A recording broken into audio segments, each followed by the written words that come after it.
Tillu square చూసినప్పుడు నాకు అర్థం కాలేదు, బట్ ఈ మూవీలో ఎంతమంది ఉన్నా కూడా కామెడీ పండినప్పుడు అర్థమైంది Siddhu value. Hello guys, welcome to our channel power of movie lover and this is Venky. 2023లో అన్ఎక్స్పెక్టెడ్ గా అందరినీ మెప్పించిన మ్యాడ్ ఫిల్మ్ బాక్సాఫీస్ దగ్గర బ్లాక్ బస్టర్ హిట్ అవడంతో మ్యాడ్ మూవీకి కంటిన్యూషన్ పార్ట్ గా మ్యాడ్ స్క్వేర్ ఈ రోజు మంచి ఎక్స్పెక్టేషన్స్ తో రిలీజ్ అయింది.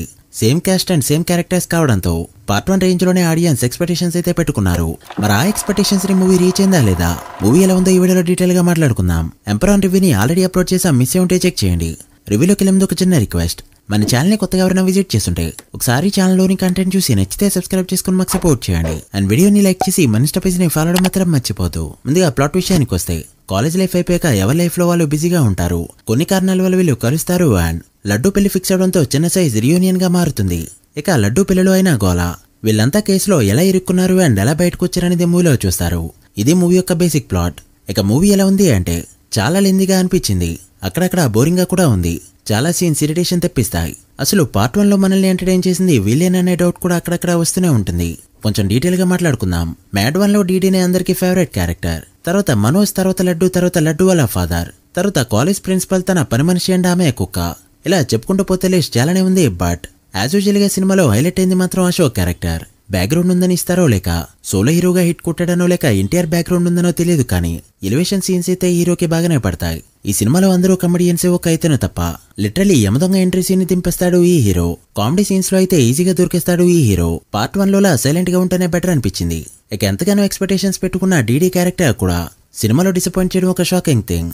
ఫస్ట్ పార్ట్ లో కథనం క్యారెక్టర్స్ అండ్ సాంగ్స్ అన్ని ఒక లెవెల్లో ఉంటాయి. ముఖ్యంగా డైలాగ్స్ అయితే గట్టిగా పేల్తాయి. బట్ ఇక్కడ మాత్రం అంత ఆర్టిఫిషియల్ గానే అనిపించింది.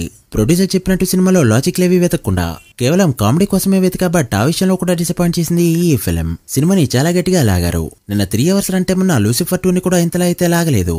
2 అవర్స్ రన్ టైమ్ ఉన్న ఈ సినిమా మాత్రం 3 అవర్స్ రన్ టైమ్ ఉన్న ఫీల్ అయితే వచ్చింది.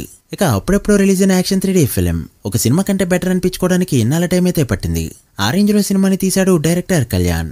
సినిమా స్టార్ట్ అయినప్పుడు ఫ్రెష్ గానే ఉంటుంది, బట్ ఎప్పుడైతే ఈ క్యారెక్టర్స్ అన్ని సెలబ్రేషన్ మూడ్ లోకి వచ్చేస్తారో అక్కడి నుంచి సినిమా ఎటెటో వెళ్ళిపోతుంది. ఫస్ట్ హాఫ్ లో ఒక్క సీన్ కూడా ఇంప్రెసివ్ గా ఉండదు. మేము సీక్వెల్ తీసాం కాబట్టి చూడండి అని ఆడియన్స్ ఫేస్ మీద కుట్టినట్టే ఉంటుంది ఈ ఫిల్మ్. సాంగ్స్ అన్ని కూడా అదే రేంజ్ లో ఉంటాయి. బాగున్న 1-2 సాంగ్స్ మాత్రమే రిలీజ్ చేసి ఆడియో హిట్ అనే రేంజ్ లో బిల్డప్ ఇచ్చారు. బట్ సినిమాలో బాలేని సాంగ్స్ కూడా చాలా ఉన్నాయి. స్వాతిరెడ్డి సాంగ్ ఒకటే సినిమాకి ప్లస్ పాయింట్. ఇక సినిమాలో నాకు వర్కౌట్ అయిన కామెడీ మాత్రం సునీల్దే. Sorry for the spoiler, but ఇది తెలుసుకోవడం వల్ల మీ ఎక్స్పీరియన్స్ కి ప్రాబ్లం ఉండదు. సినిమాలో చాలా చోట్ల వింటేజ్ సునీల్ అయితే క్లియర్ గా కనిపిస్తాడు అండ్ తన ఎక్స్పీరియన్స్ ని సెకండ్ హాఫ్ లో క్లియర్ గా చూడొచ్చు. తప్పిస్తే సినిమా గురించి మాట్లాడుకోవడానికి ఏం లేదు. అసలు సినిమా మొత్తం మీద సరైన సీన్ గానీ సరైన డైలాగ్ కానీ ఒకటే ఉండదు. సీక్వెల్ ని అనవసరంగా అటెంప్ట్ చేశారు అనిపించింది. ధమాకా ఇన్స్పిరేషన్ తో ఎలా అయితే కొన్ని రాడ్లు వచ్చాయో, సంక్రాంతికి వస్తున్న ఇన్స్పిరేషన్ తో కూడా చాలా రాడ్లు రాబోతున్నాయి. అందులో ఫస్ట్ లో ఉంటుంది ఈ ఫిల్మ్. టిల్లు స్క్వేర్ చూసినప్పుడు నాకైతే ఓకేష్ గానే అనిపించింది. బట్ ఈ రోజు ఈ మూవీలో ఎంతమంది ఉన్నా కూడా కామెడీ పండినప్పుడు మాత్రం సిద్ధు వాల్యూ ఏంటో నిజంగా తెలిసింది. ఒక్కడే సినిమా అంతా ఆడుకుంటాడు. చివరికి సంగీత్ శోభన్ కూడా డిసప్పాయింట్ చేయడం నమ్మలేని థింగ్. ఇక టెక్నికల్ సైడ్ విషయానికి వస్తే బ్యాక్గ్రౌండ్ స్కోర్ కి తమని తీసుకున్నారు, బట్ వై సౌండ్ మిక్సింగ్ చాలా వర్స్ట్ గా ఉంది. చాలా వరకు డైలాగులు ఫోన్ లో రికార్డ్ చేసి ప్లే చేసినట్టే ఉంటాయి తప్ప ఎక్కడా ప్రొఫెషనాలిటీ అనేది కనపడదు.